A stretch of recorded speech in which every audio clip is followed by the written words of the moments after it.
अस्सलामु अलैकुम वरहमतुल्लाहि वबरकातुहू। हमिदन मुसल्लियन अम्मा बाद फ़क़द क़ाल अल्लाहु तबारक व तआला फ़ी कलामिहिल मजीद व फ़ुरक़ानिहिल हमीद। अऊज़ु बिल्लाहि मिनश शैतानिर रजीम। बिस्मिल्लाहिर रहमानिर रहीम। अलम तरा कैफ़ फ़अल रब्बुका बिअस्हाबिल फ़ील अलम यजअल कैदहुम फ़ी तज़लील। समस्त तारीफ आल्लाहर जन्य जिनि आमादेरके भालो अवस्था रेखेछेन, आलহামদুলিল্লাহ। तारपरे तार प्रेरित दूत मुहम्मदुर रसूलुल्लाह सल्लल्लाहु अलैहि वसल्लमेर प्रति हजारों हजार दरूद व सालाम नाजिल होक। अल्लाहुम्मा सल्ली अलैहि अल्लाहुम्मा बारिक अलैहि। आमी आपनादेर सामने एकखाना सूरार तर्जमा करार व्याख्या विश्लेषण करार चेष्टा करब इनशाআল্লাহ। আপনারা একটু ধৈর্য সহকারে শুনবেন।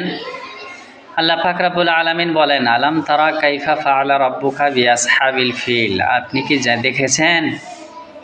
নবীজিকে সম্বোধন করে আল্লাহ পাক রব্বুল আলামিন খেয়াল করাচ্ছেন, হে নবী আপনি কি দেখেছেন?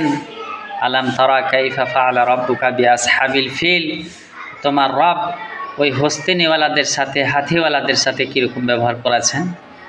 আলাম ইয়াজআল কাইদাহুম ফি তাজলিল, আপনি কি জানেন না, আপনার কি ধারণা নেই আল্লাহ পাক রব্বুল আলামিন তাদের মক্কর চক্করকে, তাদের সাজিশকে, তাদের বুদ্ধিকে আল্লাহ পাক রব্বুল আলামিন ব্যর্থ করে দিয়েছেন। ওয়া আরসালা আলাইহিম তায়রান আবাবিল, এবং তাদের প্রতি ঝাঁকের ঝাঁক ছোট ছোট পাখি পাঠিয়েছিলেন, যে পাখিগুলা আল্লাহর সৈন্য হিসাবে, আল্লাহর দল পার্টি হিসাবে কাজ করেছিল। কি কাজ? তারমিহিম বিহিজারাতিন, তাদের উপরে ছোট ছোট কাকর পাথর, একটা ঠোঁটে আর দুই পায়ে দুটা ছোট ছোট পাথর নিয়েছে ওই হস্তিনেওয়ালাদের উপরে নিক্ষেপ করেছিলেন। এবং তাদের অবস্থা খুব খারাপ, খুব অবস্থা খারাপ করে দিয়েছিলেন, এক অপরকে ধ্বংস করে ফেলে দিয়েছিলেন। এর একটু তফসির করতে যাব আমি। যে আব্রাহা নামক একজন বাদশাহ ইয়ামান দেশে সানআ নামক জায়গাতে বিশাল বড় একটা গির্জাঘর তৈরি করেছিল। তার মনে একটা হিংসা বিদ্বেষ ছিল যে আমি এত বড় বাদশাহ, নামি দামি লোক, আর আমার দেশে বাদ দিয়ে কাবা ঘরের জিয়ারত আর তওয়াফ করবে, এটা তিনি পছন্দ করেননি। তোর উল্টা মানে ওই গির্জাঘরটা তৈরি করার উদ্দেশ্য কাবা ঘরকে ছেড়ে দেওয়া হোক, আমার এই গির্জাঘরে সবাই আসুক আর মানে তাওয়াফ এবং জিয়ারত করুক। তো এই যখন গির্জাঘর নির্মিত হয়ে গেল পরিপূর্ণভাবে, চারিদিকে আরব জগতের সব দেশে খবর প্রসারিত করে দেওয়া হলো যে আমারই এই ঘরে আসেন, তাওয়াফ করেন, জিয়ারত করেন, সকলে এখানে হজ করেন সবাই। তো আরব জগতের লোক এই কথাটা পছন্দ করলো না বা জায়গাটাকেও পছন্দ করলো না। লাস্টে একজন লোক গিয়ে ওখানে আবর্জনা বা পায়খানা করে চলে এলো। বাদশার কানে খবর গেল, শুনে খুব নারাজ হয়ে গেল। তিনি ভাবলেন যে কাবা ঘর যতদিন থাকবে আমার এই ঘরের সম্মান, গির্জাঘরের মান সম্মান হবে না।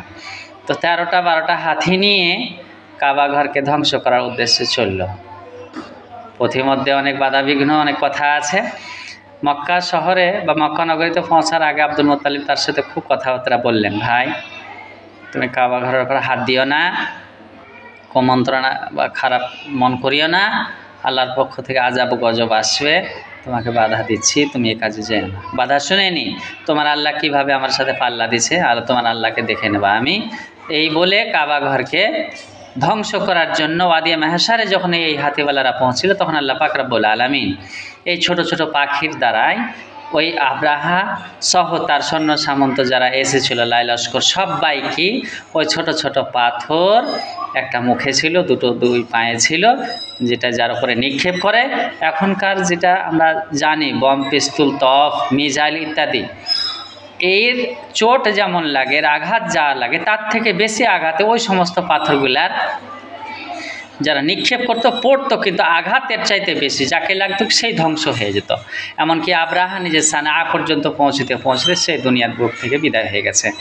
এই ইতিহাসের কথা শুনে আজ পর্যন্ত আমরা জানি কাবা ঘরকে বা মক্কা শহরের কাবা ঘরকে আজ পর্যন্ত কেউ হিম্মত বা কেউ ক্ষমতা বা মনে পরিকল্পনাও করতে পারে না যে কাবা ঘরকে ধ্বংস করতে যাব। ধ্বংস করতে গেলেই আল্লাহর পক্ষ থেকে গাইবি মদদ বা ওর পক্ষ থেকে গজব আজাব নাজিল হবে। এই ভয়ভীতি হয়ে আজ পর্যন্ত কাবা ঘরকে কেউ হাত দিতে যায় না। সুতরাং কথাটা হচ্ছে দুনিয়ার বুকে যে ফখর করবে, গৌরব করবে আল্লাহর সাথে বা আল্লাহর নিয়মাবলীর সাথে যারা গ্র্যাভিটি করে নিজে পাহলমানি দেখাতে যাবে, তো আল্লাহ পাক রব্বুল আলামিন তার পাহলমানিকে ছুটিয়ে দিবেন, ধ্বংস করে দিবেন নিশ্চিত, এতে কোনো সন্দেহ নাই। আসসালামু আলাইকুম ওয়া রাহমাতুল্লাহি ওয়া বারাকাতুহু।